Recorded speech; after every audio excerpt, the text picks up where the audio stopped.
நான் இவங்க குறுக்கிட்டதுனால 7வது முறையா நான் எந்திரிச்சிருக்கிறேன். 7வது முறையா மாண்புமிகு முதலமைச்சர் அவர்களை நான் வாழ்த்த கடமைப்பட்டிருக்கேன். ஏன்னா ஒருவரை முதலமைச்சரை வாழ்த்தும் போதும் இடையில உறுப்பினர்கள் குறுக்கிடுவதும் நான் உட்கார்றதும் இப்ப இது 7வது முறை. மாண்புமிகு பேரவைத் தலைவர்களை நீங்கள் ஒரு உறுப்பினர் அழைக்கும் போது இன்னொரு உறுப்பினர் குறுக்கிட்டால் நாளைக்கு நானும் குறுக்கிடுகிற ஒரு வாய்ப்பு ஏற்படும். உறுப்பினர் காமராஜ் பேச அனுமதி அளித்து பேசுங்க. நீங்க மாண்புமிகு பேரவைத் தலைவர்களே, 8வது முறை நம்ம உறுப்பினர்கள் எல்லாம் நடிக்கிறாங்க. முதலில் இந்த தனது பிறந்தநாளை கொண்டாடும் மாண்புமிகு தமிழ்நாடு முதலமைச்சர் அவர்களுக்கு எனது உளமார்ந்த பிறந்தநாள் நல்வாழ்த்துக்களை தெரிவித்துக் கொள்கிறேன்.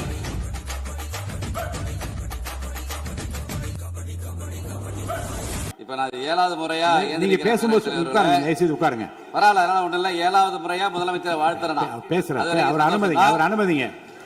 நான் இவங்க குறுக்கிட்டதுனால 7வது முறையா நான் எந்திரிச்சிருக்கிறேன். 7வது முறையா மாண்புமிகு முதலமைச்சர் அவர்களை நான் வாழ்த்த கடமைப்பட்டிருக்கேன். ஏன்னா ஒருவரை முதலமைச்சரை வாழ்த்தும் போதும் இடையில உறுப்பினர்கள் குறுக்கிடுவதும் நான் உட்கார்றதும் இப்ப இது 7வது முறை.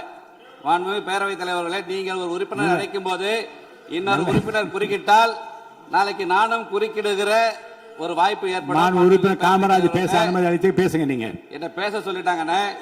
ஆமா, நம்ம பிரச்சனை தான் காவேரி பிரச்சனை. நீங்க ஒருத்தர் பேசிக்க வேண்டாம். நீங்க ஒருத்தர் பேச வேணாம். மாண்பு உறுப்பினர் காமராஜ் பேச அழைத்து பேசுங்க.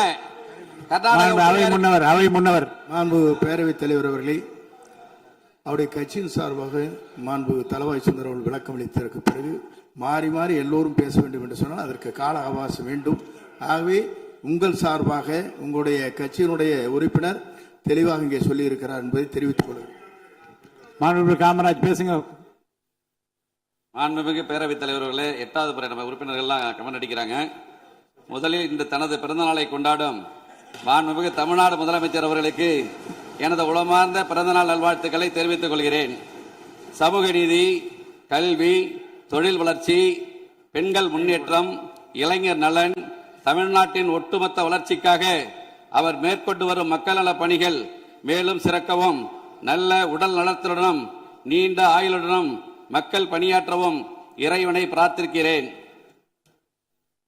மாண்புமிகு பேரவைத் தலைவர்களே, அவையில் இருக்கும் அனைவருக்கும் எனது அன்பான வணக்கங்களை தெரிவித்துக் கொள்வதோடு ஆளுநர் பேருரைக்கு நன்றி தெரிவிக்கும் தீர்மானத்தின் மீது பேச வாய்ப்பளித்த மாண்புமிகு பேரவைத் தலைவர் அவர்களுக்கும் மாண்புமிகு முதலமைச்சர் அவர்களுக்கும் முதற்கண் எனது நன்றியினை தெரிவித்துக் கொள்கிறேன்.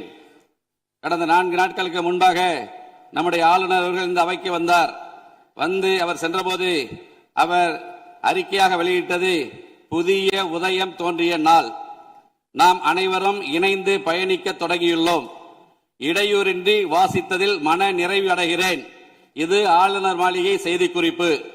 இவ்வாறு மேதகு ஆளுநர்களே மகிழ்ச்சியுடன் பாராட்டிய பின் வேறு எவரிடமிருந்து பாராட்டு பத்திரம் வேண்டும்? மாண்புமிகு பேரவைத் தலைவர் அவர்களே, நம்முடைய முதல்வர் அவர்களுக்கு